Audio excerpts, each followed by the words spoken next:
here for part 2, the Amir part of the show. We're talking about Amir Johnson here. He didn't do a ton tonight. He had one great stuff on Carmelo Anthony that even NBA.com tweeted, so I guess somebody's watching Celtics preseason games. Or I guess I should say someone's watching Knicks preseason games, apparently. But Sam and then Jimmy, Amir Johnson is just like the ultimate all-around role player.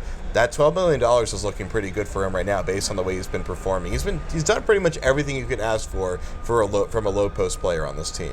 Absolutely, and I think his intensity on the defensive end is going to combine greatly with guys like Crowder, guys like Smart. It's going to be interesting to see how he's used because I think he's a great pick and roll big for Isaiah Thomas. And I don't know how he's going to fit in with the rotation, but I think there's a lot of different players you can play with him with, and he's going to give you the hustle, he's going to give you the defense, and he's shown his adeptness around the rim, so he can score the basketball too. He's kind of the perfect player, and he's definitely an upgrade on whatever the Celtics had last season. Yeah, I mean, he's like a perfect bench guy, right? I mean, he could be a starter on a team like this, but I think he's a perfect bench guy for these guys, especially when you bring in an offensive-minded guy like Isaiah Thomas, and you bring in a defensive-minded guy like Amir Johnson. You've got like the best of both worlds coming off your bench there. That's what makes this team so deep, and that's why I think that they're going to be one of those teams that really comes on strong at like end of first quarters, beginning of second quarters, because they got those fresh legs with guys that really are just energetic. I mean, Amir Johnson, he comes out of nowhere with that block on Melo. He's been doing it all preseason. I mean, he's really impressed me this preseason. And when all you have to do is just look at like one Raptors blog site, and everybody is just so like kind of sad that he's gone. They're devastated he's gone. He was kind of like the heart and soul, I think, of their team, and there's a lot of Raptors fans who I think are a little bit nervous as to how the current Raptors team is going to kind of what their identity is now without Amir Johnson. And even when Amir Johnson posts like an Instagram picture or whatever, it's just nothing but love from former Raptors fans to me, like, we wish you were still here, about all this stuff. I mean, they still love the guy. They're upset that he left, but they still love him. It's pretty apparent he's going to have that kind of relationship with Boston fans. So let's go to our interview with Amir, where we're going to hear more about the new deadly relationship he's going to have with Boston fans. Ooh, scary. So we're here with Amir Johnson, who's wearing all black tonight. Yes. Now, you are probably the most famous zombie walker that I've ever met, at least.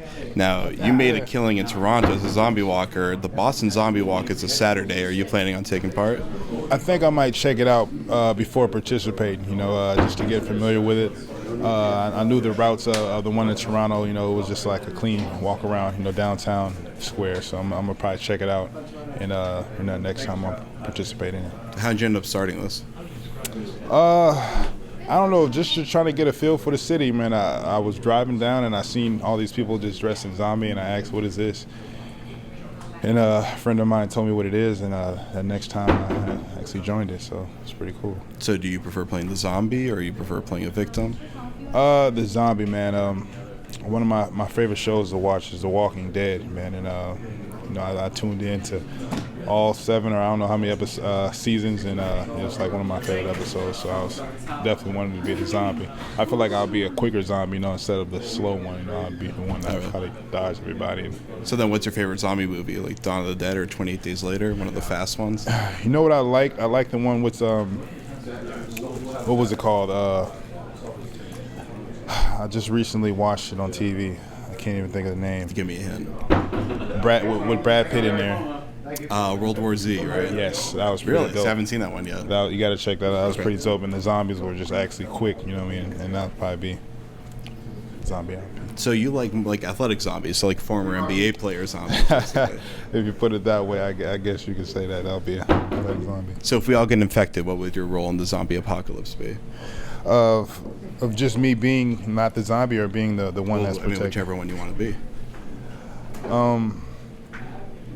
I don't know. Well, the movie World War Z, they just created like a vaccine, which, they were infected, but the zombies kind of didn't attack them, and it was kind of like, it was weird. The zombies didn't really have nobody to attack, and they were just kind of walking along with the zombies. So I'll probably be a part of that apocalypse.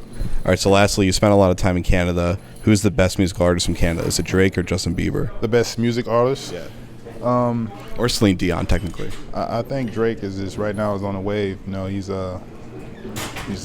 doing his thing right now. Say Drake. All right, I want you to take a look at this phone here. I want you to know, what about Walter McCarty, R&B legend Walter McCarty? Actually, he gave me 3 of his albums. Really? Yeah. And he already discussed, he used to sing because I'm always seeing him around the locker room singing. And I'm like, you sound kind of like Brian McKnight. And he was like, he has 3 albums, and we discussed that. And I actually have 3 of his albums in my car. You see right now. Really? So there you go. Pretty dope, yeah. Walter McCarty, the Brian McKnight of Boston. Thanks for joining us. Thank you. All right, that was a fun conversation with Amir. Oh my God, I am so scared Jimmy. because the Karpf Report's not going to be back until next Wednesday in the season opener against Philadelphia. I hope everyone enjoys their. You should see if you run into Amir at the Saturday check it out. zombie walk. That'll be pretty fun. Dressed as a zombie, a protester of zombies. If you see a 7-foot zombie or whatever, it's Amir Johnson. It's probably Amir. So that's going to do it for us. I'll be in Manchester tomorrow night, so listen to the CLNS radio post-game show. We'll be calling into that, play the interview again. I want to thank our new partners, Grandstand. Go to grandstand.me or download the Grandstand app in the App Store. We'll be bringing you those play of the games from Grandstand every single Garden Report. So we'll see you for the season opener. For Sam, for Jimmy, I'm Jared. Peace out. We're pretty much the same height, so it should be easy. No, it's all you, man. You got to get the good angle with this. Nice. Yeah, everyone's calling me on the jacket today. I don't know what it is. Sharp, man. Yeah, Hickey Freeman, You gotta man. coordinate with it. When you got the blue with the blue pants, Yeah. you know you're killing it. The pants are a little light though. You don't think it's too But light? it's still Yeah. blue. I just got them today, so I had to wear No, them. it's actually perfect. There you go. Your black matches the black pretty well. Yeah, all black.